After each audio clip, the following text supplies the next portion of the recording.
Jesse Owens, de son vrai nom James Cleveland Owens, est une figure dont le nom résonne bien au-delà des pistes d'athlétisme.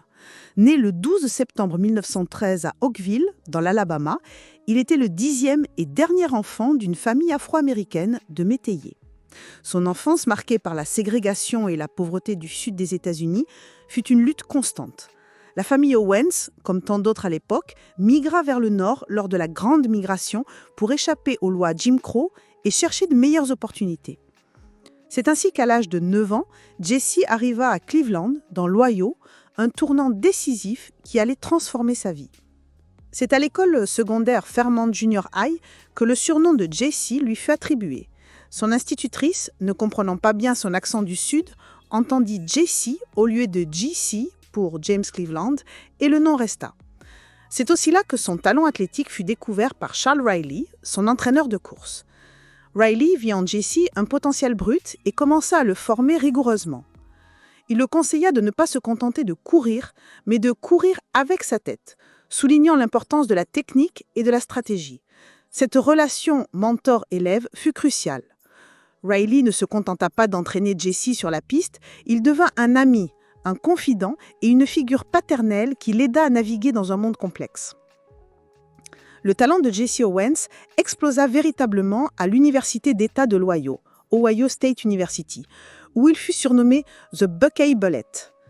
C'est le 25 mai 1935, lors des championnats universitaires du Big Ten à Ann Arbor, dans le Michigan, que Jesse Owens inscrivit son nom dans la légende. En l'espace de 45 minutes seulement, il établit 3 records du monde et en égalant un 4e.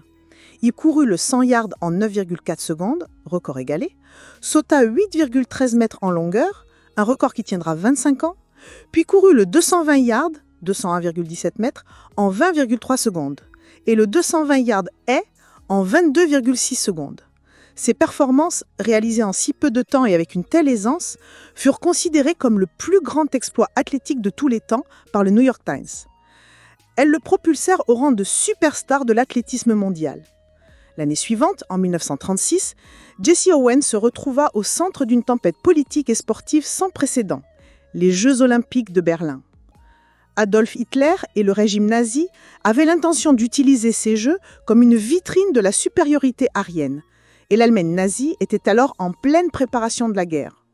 La participation d'un athlète afro-américain comme Owens, représentant une démocratie où la ségrégation raciale était pourtant institutionnalisée, était une provocation directe à l'idéologie nazie. Des appels au boycott des Jeux venaient de nombreuses nations, y compris des États-Unis, en raison des politiques raciales de l'Allemagne. Cependant, le Comité international olympique, le CIO, et le Comité olympique des États-Unis décidèrent de maintenir la participation. Jesse Owens prit la décision de concourir, non pour valider une idéologie, mais pour démontrer sa propre excellence. Ce que Jesse Owens réalisa à Berlin fut bien au-delà de la performance sportive. Il devint un symbole éclatant de la réfutation de la doctrine nazie. Il remporta 4 médailles d'or, le 100 mètres en 10 secondes, 3, le saut en longueur en 8 mètres 06, le 200 mètres en 20,7 secondes et le relais 4 fois 100 mètres en 39,8 secondes avec l'équipe américaine. Chacune de ces victoires était un camouflet direct à la propagande hitlérienne. La légende veut que Hitler ait refusé de serrer la main de Owens, mais des récits plus nuancés suggèrent que Hitler ne serrait la main d'aucun athlète, blanc ou noir. Cependant, l'absence de reconnaissance officielle de la part du Führer fut perçue comme un affront, renforçant l'image de Owens comme un héros moral. Un moment particulièrement inspirant de ces Jeux fut la rencontre entre Jesse Owens et l'athlète allemand Luz Long.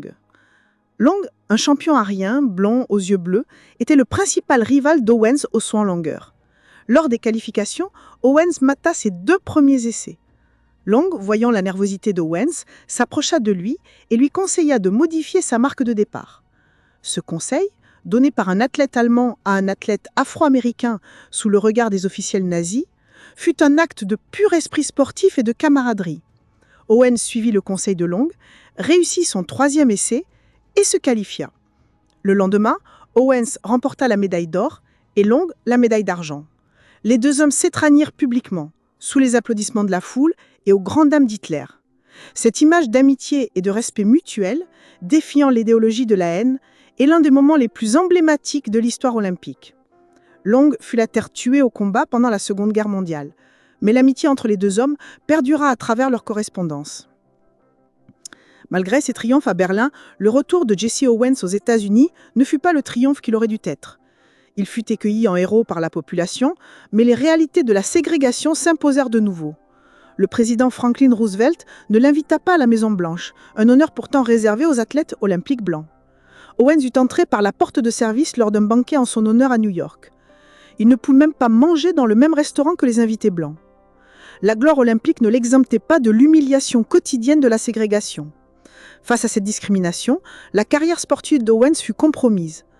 L'amateurisme strict de l'époque l'empêchait de monétiser ses records et son statut d'Afro-Américain limitait ses opportunités commerciales. Pour subvenir aux besoins de sa famille, il fut contraint d'accepter des emplois humbles et parfois dégradants, comme courir contre des chevaux ou des motoristes lors de spectacles forains, ou se produire dans des ligues de baseball noir. Cette période difficile, où le héros de Berlin luttait pour sa survie économique, est une facette moins connue, mais tout aussi poignante de son histoire. Malgré ces épreuves, Jesse Owens ne cessa jamais de se battre pour ses convictions. Dans les années 1950 et 1960, il devint un orateur public respecté, parcourant le pays pour parler aux jeunes et aux communautés.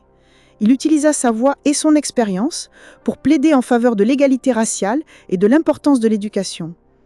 Il était un fervent défenseur du sport comme outil de dépassement de soi et de fraternité, reprenant souvent l'exemple de son amitié avec Luz Long. Il écrivit aussi 2 autobiographies, Jesse Owens Story en 1970 et Black Sync, My Battle with the Black Militancy en 1972, dans lesquelles il partageait ses réflexions sur la course, la ségrégation et la vie après les Jeux Olympiques. Il fut enfin récompensé en 1976 par le président Gerald Ford, qui lui décerna la médaille présidentielle de la liberté, la plus haute distinction civile des États-Unis. Il mourut en 1980, laissant derrière lui un immense héritage. L'histoire de Jesse Owens est une source d'inspiration inarrêtable. Elle transcende le simple récit sportif pour devenir une leçon de vie sur la résilience face à l'adversité, le pouvoir de la performance individuelle pour défier les idéologies de haine, et l'importance de la dignité humaine. Elle nous apprend que la vraie victoire ne réside pas dans les médailles, mais dans la capacité à rester fidèle à soi-même et à ses valeurs, même quand le monde autour de nous est injuste. Son parcours nous rappelle que le sport peut être une force puissante pour le changement social et que l'excellence, quelle que soit son origine, peut briser les barrières les plus solides. Jesse Owens n'a pas seulement gagné des courses, il a gagné le respect du monde entier et a contribué à changer les mentalités, faisant de lui un véritable game changer de l'histoire.